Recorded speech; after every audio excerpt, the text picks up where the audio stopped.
আসসালামু আলাইকুম। যারা এই ভিডিও দেখছেন সম্মানিত দর্শকবৃন্দ, সবাইকে জানাই সাদর সম্ভাষণ ও অগ্রিম শুভেচ্ছা। আশা করি আল্লাহর অশেষ রহমতে সবাই ভালো আছেন।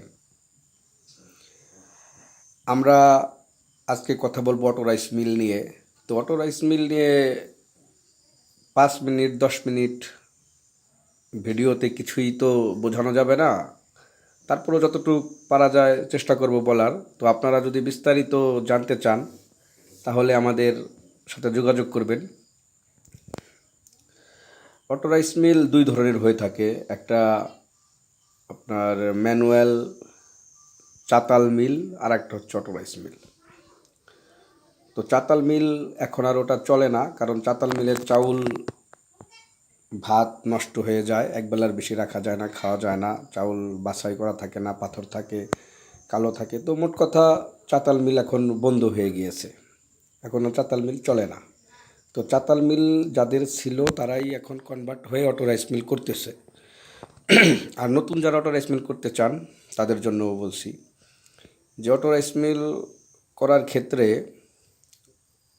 বিনিয়োগের পরিমাণটা অনেকটা বেশি লাগে, কারণ আপনি সর্বনিম্ন একটা অটো রাইস মিল করতে গেলে আপনাকে প্রত্যেক দিন 1200 মণ ধান এই ক্যাপাসিটির করতে হবে। আর এই 1200 মণ ধান ক্যাপাসিটির যদি আপনি প্রত্যেক দিন করতে চান, এর নিচে আপনি অটো রাইস মিল করতে পারবেন না। এর নিচে অটো রাইস মিল করলে আপনাকে লসের মুখ দেখতে হবে। এগুলোর অনেকটা কারণ আছে, সেগুলো আমাদের সাথে যোগাযোগ করলে অবশ্যই বলবো, তথ্য দেব। তো যাই হোক, তো আপনাকে এই 1200 মণ ধান ক্যাপাসিটি একটা অটো রাইস মিল করতে গেলে আপনাকে 3টে সেকশনে মেশিন নিতে হবে, চায়না এবং ইন্ডিয়া। চায়না এবং ইন্ডিয়া ছাড়া আপনি কখনোই অটো রাইস মিল করতে পারবেন না। শুধু চায়না দিয়ে আপনি অটো রাইস মিল করতে পারবেন না, কারণ এজন্য পারবেন না যে চায়না মেশিনারিজ শুধু ওরা মনে করেন যে আপনার আতপের জন্য করবে, মেশিনারিজ দিবে, কিন্তু ওরা সিদ্ধর জন্য মেশিনারিজ দেবে না, কারণ ওদের দেশে সিদ্ধ চলে না। আর সিদ্ধর জন্য আপনাকে অবশ্যই ইন্ডিয়া থেকে মেশিন নিতেই হবে। তো এই জন্য বলছি যে আপনি ইন্ডিয়া এবং চায়না যদি একটু কম টাকার ভিতরে যেতে চান তাহলে আপনাকে ইন্ডিয়া এবং চায়না থেকে মেশিন নিতে হবে। আর ইউরোপের কান্ট্রি থেকে মেশিন নিতে গেলে ওটা তো মনে করেন যে বলতেই ব্যয়বহুল। তো যাই হোক, এখন যে কথাটা সেটা হচ্ছে যে আপনি যখন একটা অটো রাইস মিল করবেন সেক্ষেত্রে কিন্তু প্রথমেই আপনাকে দক্ষ টেকনিশিয়ান খুঁজে বের করতে হবে, যে আপনাকে পুরোটা গাইডলাইন দিবে। তো এই গাইডলাইনটা যদি আপনার সঠিক না হয় তাহলে আপনার অনেক টাকা বিনিয়োগ হয়ে যাবে, আপনি বুঝতেই পারবেন না। হয়তো আপনি টার্গেট করবেন যে যেখানে আমার 3 কোটি টাকা হয়ে গিয়ে মিলটা হয়ে যায়, তো সেখানে আপনার 6 কোটি টাকা লেগে যাবে। তো আপনি সঠিক গাইডলাইন না পান, তো সঠিক গাইডলাইনের জন্য অবশ্যই আমাদের সাথে যোগাযোগ করবেন। আমরা আপনাদেরকে সঠিক গাইডলাইন দিয়ে কিভাবে একটা লাভজনক প্রতিষ্ঠানের মালিক হতে পারেন সেই পথ দেখাবো ইনশাল্লাহ।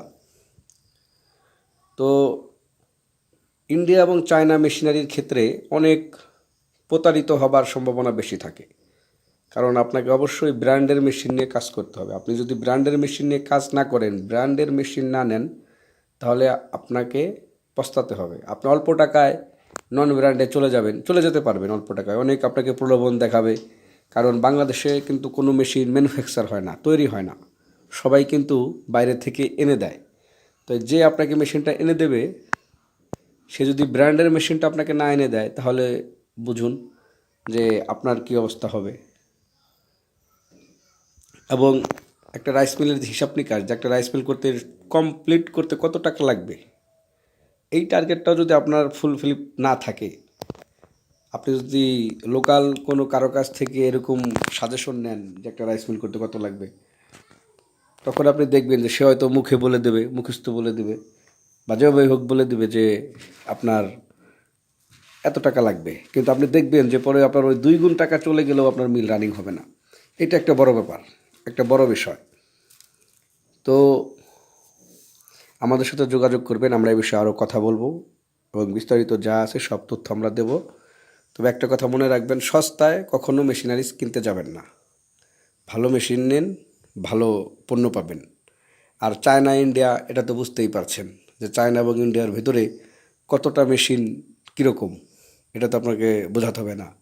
তাই অটো রাইস মিল দিয়ে লাভবান হতে চাইলে অবশ্যই আমাদের সাথে যোগাযোগ করবেন এবং আমরা সঠিক গাইডলাইন দেব ইনশাল্লাহ, এবং আপনারা খুব ভালোভাবে মেশিন দিয়ে একটা গর্বিত অটো রাইস মিলের মালিক হতে পারবেন।